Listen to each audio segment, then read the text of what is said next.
Durante las décadas 50 y 60 del siglo pasado se desarrolló la teoría del cognitivismo. Hoy tenemos a Sonia Infante y Silvia Ruiz, nuestras participantes, que nos ayudarán a entender mejor esta teoría. Adelante. El cognitivismo es una rama de la psicología que estudia todas las teorías que se centran en el estudio de la mente humana para comprender cómo interpreta, procesa y almacena la información en la memoria. Es decir, el cognitivismo podría considerarse una teoría del aprendizaje.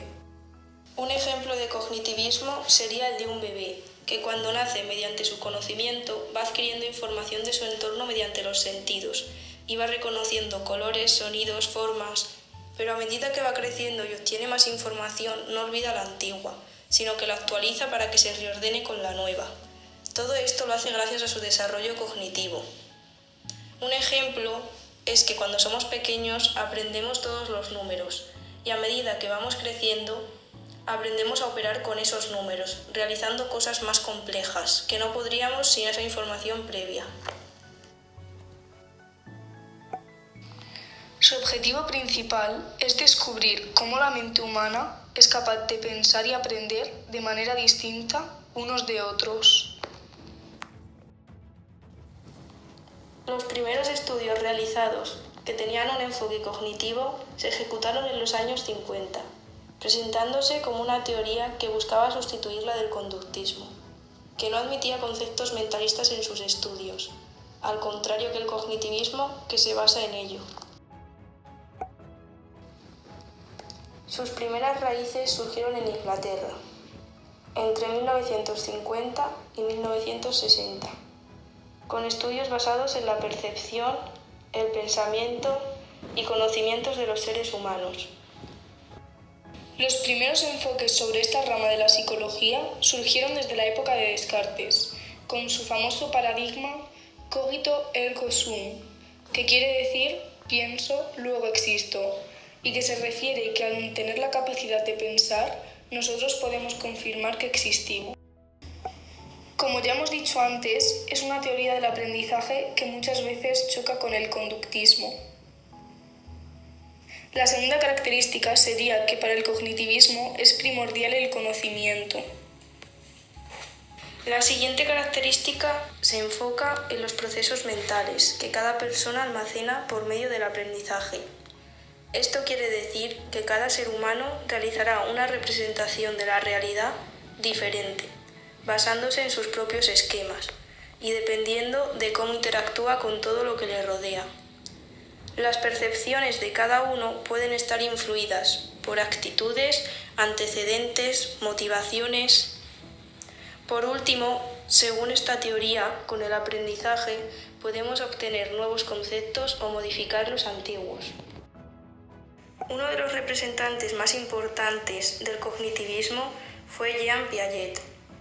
Era un epistemólogo y psicólogo suizo que defendía que el desarrollo mental es progresivo, es decir, va de menos a más durante nuestra época de crecimiento. Afirmaba que era una ley de equilibrio gradual, usada en el desarrollo de la inteligencia. En la vida afectual y en la vida social también se puede aplicar esta ley. En el estudio de la teoría del aprendizaje gradual de Jean Piaget encontramos 4 etapas, en las cuales analiza las actitudes y comportamientos de los niños en adelante. La primera etapa es la sensitiomotora, que va de los 0 a los 2 años, en la que el niño utiliza sus sentidos y capacidades motoras para conocer los objetos y el mundo. La segunda etapa es la preoperacional, de 2 a 7 años. El niño mantiene una postura egocéntrica, que le incapacita para adoptar el mismo punto de vista que los demás. La tercera etapa es la de operaciones concretas, de 7 a 12 años. Ya puede aplicar la lógica y sus principios, y disminuye su grado del pensamiento egocéntrico. El último periodo es la etapa de las operaciones formales, de 12 a 15 años o en adelante. Ya se le considera adolescente o adulto. En esta etapa sistematizan las operaciones concretas del anterior periodo y desarrollan las llamadas operaciones formales. Otro de los grandes representantes del cognitivismo fue Jerome Brunet. Era un psicólogo y pedagogo originario de Estados Unidos que desarrolló la teoría del aprendizaje por descubrimiento, que promovía que el estudiante adquiría sus conocimientos por sí mismos, es decir, de forma cognitiva. Esta forma de entender la educación implica un cambio en los métodos educativos, ya que los contenidos no se deben mostrar en su forma final, sino que han de ser descubiertos progresivamente por el alumno. El psicólogo estadounidense Jerome Broome, a través de su teoría del aprendizaje por descubrimiento, podemos deducir que, al asimilar nuevos contenidos, nuestro cerebro pasa por 3 fases.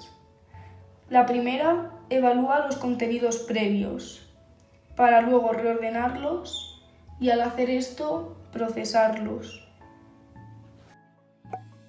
Otro representante que destacó fue David Ausubel, creador del aprendizaje significativo.